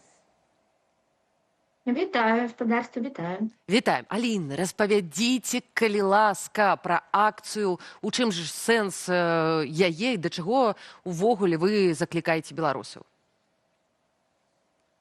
Ну, сэнс ён досыць просты і адначасова досыць глыбокі. Але зразумела, мне падаецца ўсім, мы гэта неаднаразова чулі, вялікія змены заўсёды пачынаюцца з нейкіх маленькіх штодзённых дзеянняў. І вось гэтай кампаніі, якая, як вы ўжо сказалі, з'яўляецца часткай міжнароднага руху, мы хочам паказаць, што экалагічнае жыццё гэта не адмена татальная ад нейкага камфорту, ад таго, да чаго вы прызвычаіліся. Гэта проста выпрацоўка новых, карысных і досыць, я б сказала, нават добрых для гаманца звычак. І мы хочам, каб людзі проста пачалі звяртаць увагу не на тое, што яны сартуюць, а на тое, колькі гэтага смецця пластыкава у іх ужо ёсць, колькі яны яго насартавалі, і ці можна гэтага пластыка пазбегнуць было б. Зразумела, што такі пластык, ён трапляе да нас у любым выпадку. Гэта досыць зручная упакоўка, якая была прыдуманая даўно, якая аблегчыла жыццё многім людзям, якая танная, можа быць. Але гледзячы на тое, які вы пакет цягам тыдня збіраеце гэтага пластыка, можна зразумець, што яго можна было пазбегнуць і што ёсць танныя карысныя альтэрнатывы. Таму вось гэтая справа звычкі, яна пра змяненне звычак людзей. І мы спадзяемся, што тыя людзі, якія звярнуць увагу на гэтую кампанію, якія далучацца да гэтай кампаніі цягам ліпеня, напрыканцы ліпеня зразумеюць, што можна ад нечага адмовіцца, нешта змяніць, нешта перарабіць у сваім звычайным паўсядзённым жыцці і такім чынам дапамагчы і сабе, і навакольнаму асяроддзю. Яніна, паслухайце, вось псіхалогія, напэўна, людзей такая, што часта нейкія такія высокія заклікі пра тое, што трэба берагчы прыроду, што трэба падумаць пра наступнае пакаленне, яшчэ это не вельмі працуе, бо гэта неяк так далёка, это мяне не тычыцца. Але калі заходзіць гаворка пра тое, што канкрэтна табе шкода будзе ад гэтага, канкрэтна табе, то тады многія пачынаюць варушыцца. Ці можам мы разважаць, гаварыць пра тое, у чым, уласна, шкода пластыку для чалавека? Да, безумоўна, канешне, можам і трэба пра гэта разважаць, разумець, чытаць. І мы зараз скажам не пра нейкае меркаванне эколагаў ці экалагічных актывістаў, якія проста змагаюцца з пластыкам. Мы кажам пра тое, што ёсць вельмі важнае даследаванне, у тым ліку Сусветная арганізацыя аховы здароўя, якія кажуць, што пластык моцна ўплывае на арганізм чалавека, на здароўе чалавека. І зараз у вытворчасці пластыка, напрыклад, выкарыстоўваецца каля 13 000 розных хімічных рэчываў. І ўжо вядома, што 3000 з іх гэта вельмі небяспечныя для здароўя людзей рэчывы. Зразумела, што немагчыма вывучыць назвы гэтых 3000, тым больш, што ўсё роўна іх не напішуць на упакоўкі. Але трэба разумець, да прыкладу, што тыя самыя бісфенолы А, БПА звычайна пішуць на упакоўках, яны выкарыстоўваюцца ў вытворчасці пластыкавых бутэлек і ў ўнутраным пакрыцці бляшанак. Так вось гэтыя бісфенолы, да прыкладу, яны моцна ўплываюць на фертыльнасць жанчынаў, бо яны, па сутнасці, імітуюць жаночы гармон эстраген. І гэта адзін з вось такіх прыкладаў, калі ты можаш не ведаць, што пластык трапіў у твой арганізм, але твой арганізм пачынае працаваць ужо не так, як трэба. І фертыльнасць зніжаецца. Таксама гэтыя бісфенолы, да прыкладу, уплываюць на працу шчытападобнай залазы. Яны могуць быць, і гэта даказана навукоўцамі, могуць быць прычынаю дыябету другога тыпу. І гэта толькі бісфенолы. Ёсць, да прыкладу, яшчэ такія рэчывы, як фталаты, і вось тут вельмі важным трэба быць мужчынам ужо, таму што гэтыя фталаты яны робяць пластык гнуткім. Але яны не звязваюцца з пластыкам унутры, і па сутнасці яны проста мігруюць у ежу, ці яны мігруюць у паветра, ці ў ваду, і калі яны трапляюць у арганізм чалавека, то яны ўплываюць на якасць сперматазоідаў. І я думаю, што гэта ўжо такі варта задумацца пра гэта, так? І таксама гэтыя фталаты могуць парушаць нейразвіццё дзяцей. І гэта зноўку я зараз кажу пра даследаванні, якія апублікаваныя ў навуковых часопісах, медычных часопісах. То бок гэта не проста нейкая думка пра тое, што так можа быць, так ужо ёсць насамрэч. Плюс я яшчэ хачу вельмі важную штуку зазначыць, існуюць так званыя вечныя хімікаты. І гэтыя вечныя хімікаты, пфасы, калі трапляюць у арганізм чалавека, гэта ўвогуле такая міні-катастрофа па сутнасці, таму што яны практычна не выводзяцца, яны ўжо застаюцца ў арганізме з намі, і яны уплываюць на арганізм людзей на ўзроўні халестэрыну і халестэрынавых бляшак. Яны з ім звязваюць атлусцення людзей. Яны могуць вызваць розныя рызыкі раку, у тым ліку і раку нырак, да прыкладу. Карацей, гэта вельмі небяспечныя рэчавіны, якія трапляюць у наш арганізм з ежай, з паветрам, з вадою, і пасля тое, што вось ужо даследаванне, бо даследаванне працягваецца, канешне, тое, што ўжо даследаванне, яны робяць вялікую шкоду для нас. Таму, калі мы кажам пра пластык, мы не кажам пра акіяны, чарапахаў ці кагосьці яшчэ, мы кажам пра сваё здароўе, уласнае здароўе і ўласную бяспеку. Карацей, Яніна, пластик, як ми зрозумілі, зусім нейкая небяспечная рэч. А ці існуе, вось нейкі адносна бяспечны пластик, якім ўсё ж таки можна было б карыстацца, каб не было так страшна жыць і ўвогуле спажываць той, што мы спажываем штодзённа? Слухайте, адносна бяспечнае не спажываць, але ён усё роўна да вас трапіць. Прабачце, у мяне няма добрых навінаў для вас, потому што, акрамя таго, што мы зараз сказалі пра пластык агулам, ёсць яшчэ мікра- і нанапластык, які проста зараз ужо паўсюль. Ведаеце вы, што, да прыкладу, калі вы пойдзеце ў краму і набудзеце проста бутэльку бутыліраванай вады, вы набудзеце ў ёй ужо мікрапластык, які ўжо трапіць у ваш арганізм. І гэта ўжо непазбежная такая штука. Калі вы набудзеце не пластык, да прыкладу, а пойдзеце ў краму і набудзеце, я не ведаю, мідыі, нешта марское, вы таксама рызыкуеце набыць пластык разам з імі, бо там ужо ўсярэдзіне гэты пластык ёсць.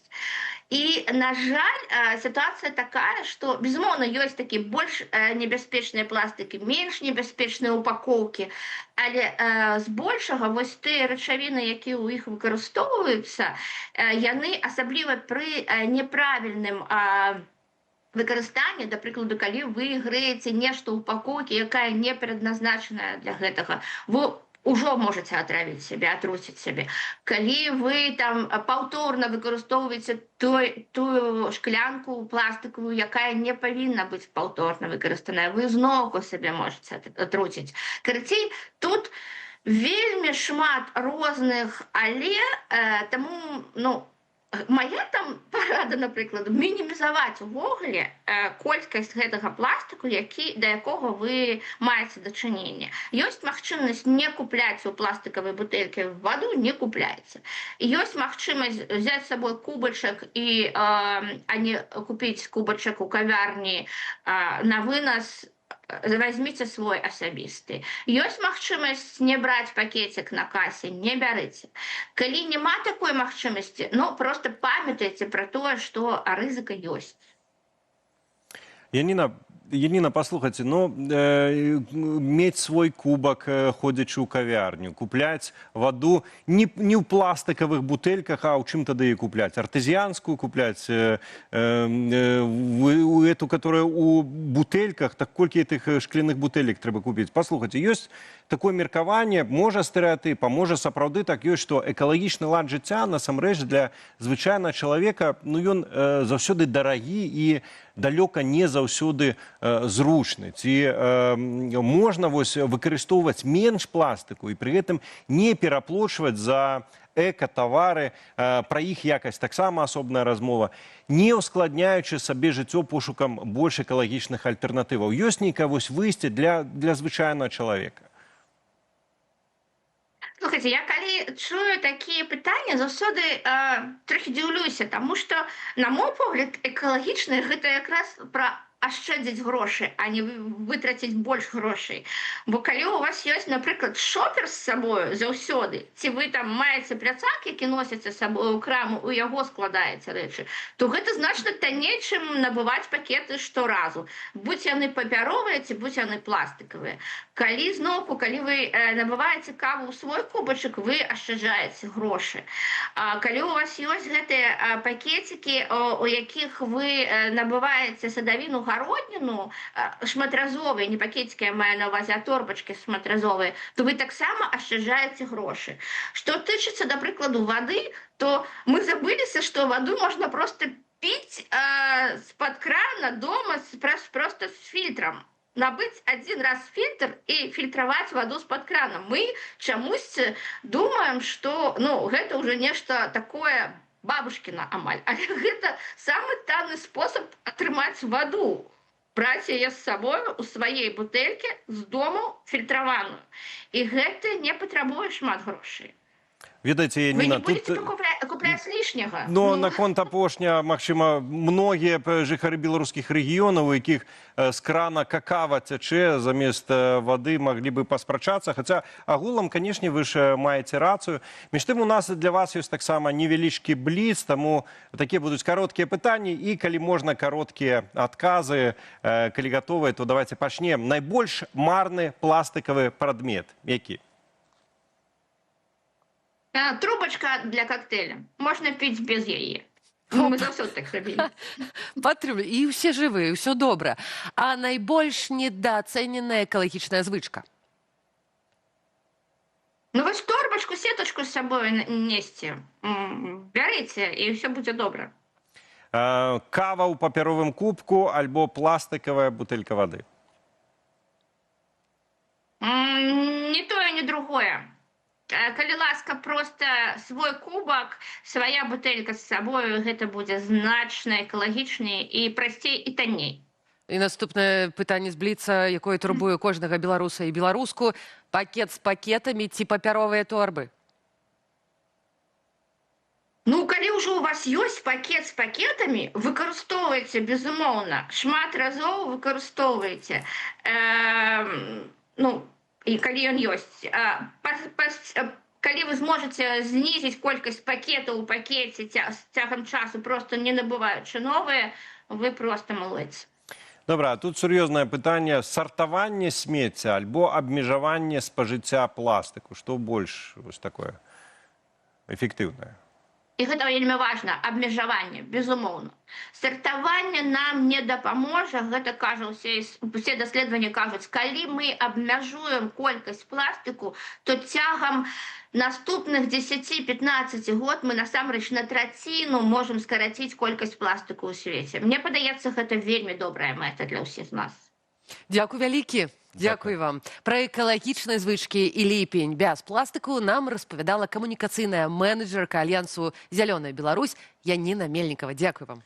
Дзякуй вялікі. Ну, а я, шановнае спадарства, нагадаю, што была з намі сёння гераіня, да якой мы абяцалі вярнуцца, была палітзняволеная Ганна Папай, і мы пра яе не забыліся.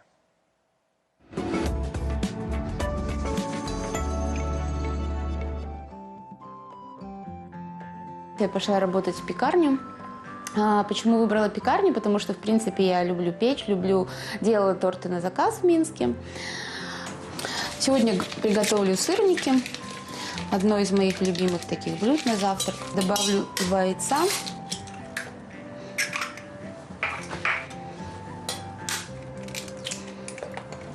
Щепотку соли, конечно же, обязательно.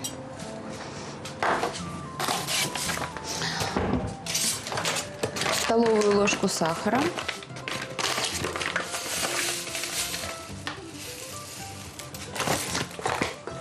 И буду готовить сегодня сырники с манкой. Так они получаются более воздушные. Я думаю, что примерно 3 столовых ложки хватит на такое количество творога. И нужно, чтобы масса хотя бы минут 15-20 постояла, чтобы манка немножко разошлась в муке. Ну, набухла, так сказать. Короче, вот так вот. Таким образом они такие кругленькие получаются.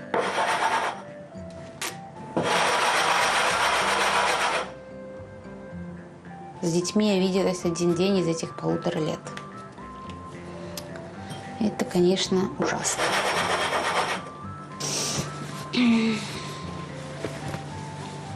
У них день рождения через 2 недели. 20 сентября Максим родился, а 4 октября Паша. И получается, Максима день рождения мы успели отметить, а Пашин нет. И я от этого очень сильно переживала. Вот 4 октября я была, конечно, на Окрестино. Вместо того, чтобы праздновать детский день рождения, я была на Окрестино.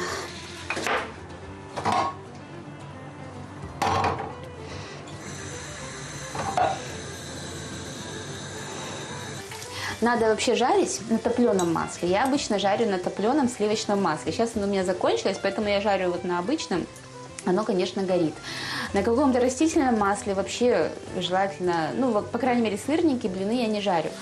Поэтому лучше не полениться, перетопить сливочное, и на нем вообще классно. Самый неприятный момент, наверное, вот из всего этого моего путешествия по тем местам, это вот именно пребывание на Окрестино. Там, конечно, это вообще не место, где нужно находиться человеку, я бы сказала. Если бы там все поменялось, то, конечно, бы хотелось вернуться. Но на данный момент, да. То есть у меня еще не та стадия, что я уже тут прям вот так привыкла и готова тут провести всю оставшуюся жизнь, даже если что-то в Беларуси поменяется.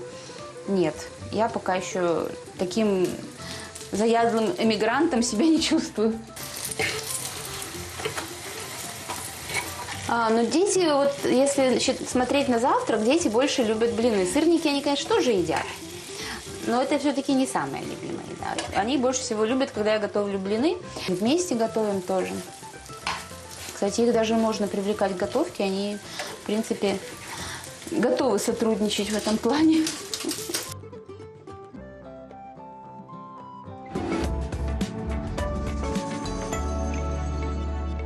Ну што ж, гісторыя Ганны распаўсюдзілася ў беларускіх незалежных медыях. Гэта яшчэ адзін прыклад таго, як улада цісне на ўсіх нязгодных. І мы не проста знялі пра Ганну сюжэт, але і запрасілі яе ў студыю. Вітаем вас, Ганна. Прывітанне. Вітаем. Ганна, распавядзіце, калі ласка, як выглядала ваше жыццё да арышту? Якія ў вас былі планы, якія былі мары? ну, я жила в Беларуси, работала в банке. Жизнь была, в принципе, налаженная, стабильная. И как бы в последние 15 лет я в банке работала, и дальше были планы делать карьеру. И, в принципе, у меня все получалось, все было хорошо. Дети были со мной, и как бы ничего не предвещало беды, на мой взгляд. Не было ніяких думак про те, што могуць арыштаваць, альбо былі, як з гэтым, тому што ну, ёсць жа такія вось сведчанні многіх беларусаў, беларусак про то, что там боятся домофон, коли позвонить, альбо, ну вот стресс як? Нет, такого у меня не было. Ну, в том смысле, что я, конечно, предполагала, что за какие-то мои комментарии, которые были в 2020 году, что-то, наверное, может быть, но я никогда не могла подумать, что это может быть вот такое именно уголовное преследование. Я надеялась, что прошло уже 4 года, то есть, получается, меня арестовали за то, что было сделано в 2020 году, а арестовали меня в 2024. И мне казалось, что как бы достаточно времени прошло, можно уже не бояться, спокойно жить в Беларуси и планировать дальше. За комментарии? Что там за комментарии были? Там были комментарии в основном, ну, какие-то, так скажем, протестной тематики. Ну, то есть, например, одно из... То была адекватная реакция. Да, один из комментариев, например, который даже попал в уголовное дело, я поздравляла Виктора Дмитриевича с днем рождения. У Виктора Бабарика был день рождения, я написала в Инстаграме, что там Виктор Дмитриевич, поздравляю. Вот такого плана. Но это один это протест, экстремизм, терроризм? Это они, по-моему, написали по 361 статье, это призывы к захвату власти, называется. Віншаванне, вы таким чином запрашали на свято. Потом какие-то у меня были комментарии по поводу, ну вот, уже на тот момент были политические зневоленные, и я какие-то тоже делала свои комментарии по этому поводу. А потом были комментарии по поводу того, как силовики обращались с людьми, что они достаточно, ну, как бы проявляли силу, грубость, вот это вот все, и это пошло по 130 статье, как распаливание ворожести, или как это называется, вот что-то такое. Ну, в общем, нашли вот они у меня такие всякие неправильные вещи, которые я тогда писала, и это все потянуло на 3 уголовных статьи.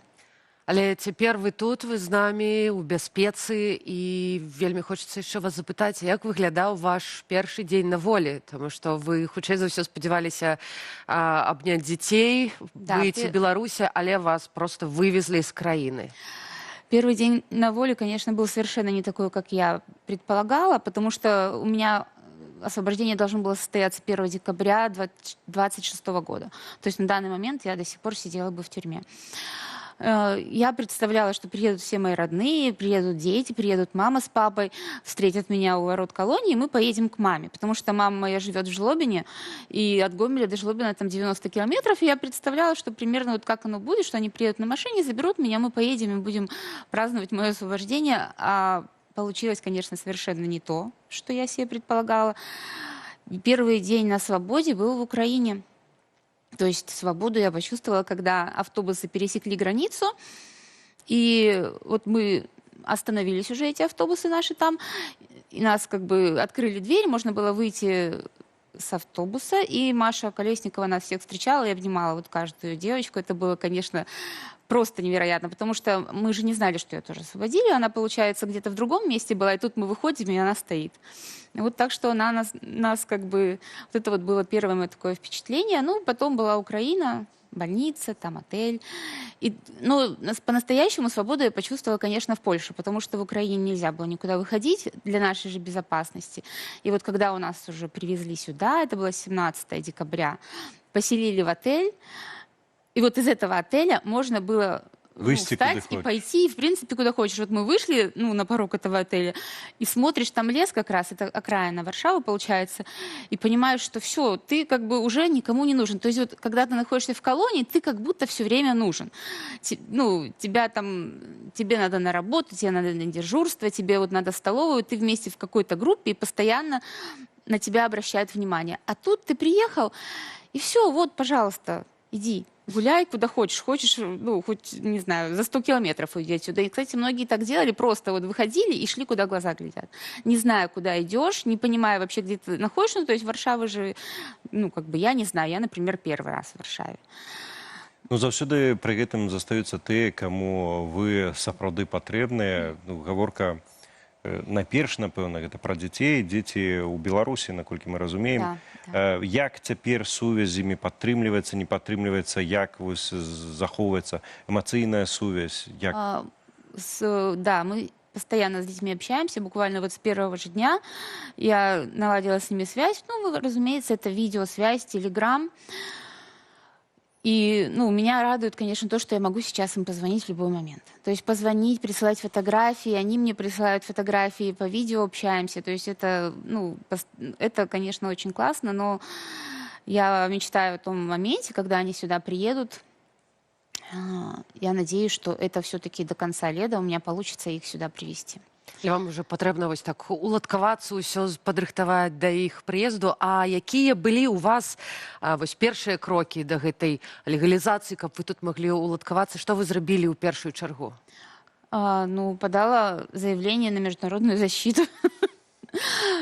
У меня, получается, как бы нету документов. Ну, меня освободили без паспорта. Почему-то, я не знаю, почему мне дали мой паспорт. Там была просто справка такая, листик формата А4, на котором моя фотография написана «Папа Анна Владимировна», там, такого-то года рождения. Все. Это был единственный документ, поэтому, конечно, первое, это нужно получить какие-то нормальные документы, чтобы здесь можно было и работать официально, и жить. Так что первое было это подать заявление на международную защиту, потом снять квартиру, друзья мне помогли. И вот когда уже как бы ты живешь, ну, пусть и в арендной, но все-таки в какой-то своей квартире, это уже немножко так вот придает сил каких-то. Ну и потом нашла работу. О! Вельмі добра. Мы, дарэчы, гаспадарства дамо зараз для вас QR-код, па які можна перайсці і дапамагчы Гані. Вось зараз вы бачыце яго на сваіх экранах, калі для вас гэта бяспечна. Калі ласка, заклікаем, салідарнасці ніколі не бывае шмат. Між тым, калі працягваць размову, вось новае жыццё, зразумела, неверагоднае гэтае выпрабаванне, якое шмат што расстаўляе на нейкія іншыя свае месцы. Ці можна сёння ўжо сказаць пра тое, што стала ў жыцці, можа, больш зразумелае, простае, змянілася стаўленне, а можа, штосьці наадварот выклікае складанасці, ці змянілася у вас?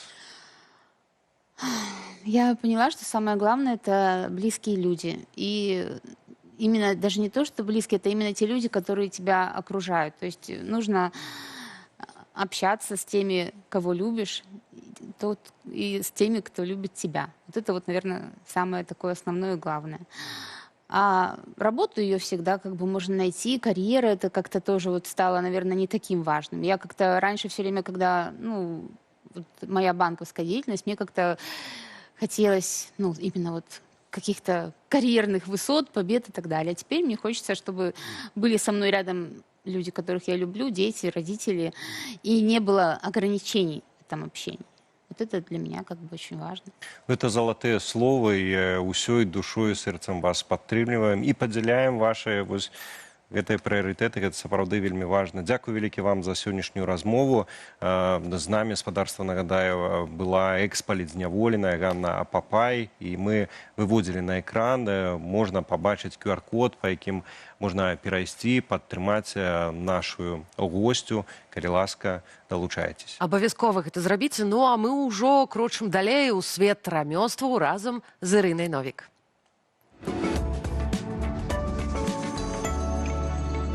У нашых бабулечак нічога не прападала. Вось у мяне пад нагамі ляжыць дыванок, зроблены са старых рэчаў, бо нават калі ўжо адзін раз свой век адслужыла рэч, то яе можна выкарыстаць яшчэ раз і даць ёй новае жыццё. Зараз паспрабуем ткаць такія дываночкі, ну, можа, трошкі меншага памеру пакуль.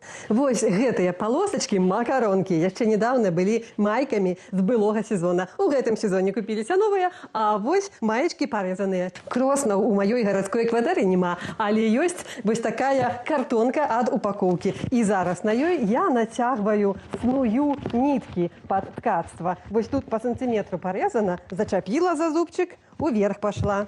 Уверсе зачапіла за зубчык, униз пашла. І так у нас будзе вось снавацца, навівацца аснова, которую будзем ператыкаць вось гэтымі палосачкамі былых маечак, як нашы бабулечкі рабілі. Атрымацца ў нас павінен вось такога кшталту дыванок. Яго можна выкарыстаць як сурвэтачку, альбо можна зрабіць цэлы камплект і пакласці іх на садовыя крэслы, каб летам было больш утульна і зручна садзіцца. Вось яны, нашы кросінкі, амаль як струны нацягнутыя. І зараз будзем праз адну працягваць нітачку нашую. Па сантиметру вось тут размечана, таму у нас роўненькія адлегласці паміж ніткамі асновы. Вось нітачка так працягваецца у нас, працягваецца. До канца яе давядзём, а потым акуратненька спусцім уніз. І вось так, вось яе сюды ўніз. Акуратненька апускаем. Падцягнулі. Наступную будзем уцягваць. Вось возьмем трошки. Зараз наадварот, нітачка, што была зверху, пойдзе ўніз, а ніжняя наверх. І вось так будзем фарміраваць палатно. Малюнак на вашым дываночку можаце выбіраць абсалютна любы. Гэта залежыць ад таго, якія ў вас колеры ёсць і што вам, уласна кажучы, самім хочацца. Вось у мяне такі ён пакуль роўненькі у адзін колер, а магчыма захочацца зрабіць і палосачку, бо і чырвоненькая там у мяне ёсць нітачка, і сіняя нават некая ёсць. Тут ужо як ваша душа пажадае. Вось такое тканае палатно ў мяне атрымалася. Засталося завязаць паміж сабою хвосцікі і падрэзаць іх роўненька, каб была бахрама. І потым можна здымаць з кросінак. Калі хочаце, каб было мацнейшае, можна яшчэ на машынцы прастрачыць па краюшках. Але ў мяне машынкі няма, то я пакіну так. А зараз абрэжам ніткі асновы і таксама завяжам іх на вузельчыкі. Папарна звязваем іх шчыльненька, каб дыванок наш не рассыпаўся. Вось такі дыванок у нас атрымаўся. Ну а далей можна яшчэ дапрацаваць, конечно. Можна краешкі схаваць, каб вузельчыкаў не было відаць. Можна якія-небудзь аплікацыі на яго дадаць. Але агулам ужо работа скончана. Рабіце, тчыце і помніце, як рабілі калісьці нашыя бабулечкі.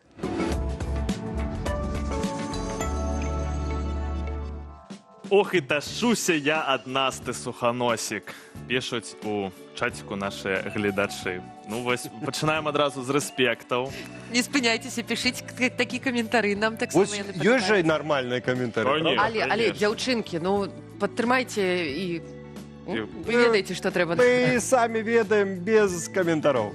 Далей, ведаеце, так тэм праграмы вельмі так расплылася і пра пенсіі, і пра экалогію, але вось і пра рэспекты. Наста топ. Шкада, што торбу барадзеда закінула. Яна дакладна экалагічная і ніякага пластыку. Наста! Мои даражэнькі, давайце ўжо да пенсіі, мне ўжо гэта цікава ўжо нават больш. Пенсія, экалогія, торба барадзеда, можа, калі-небудзь. Барадзеда бабы. О!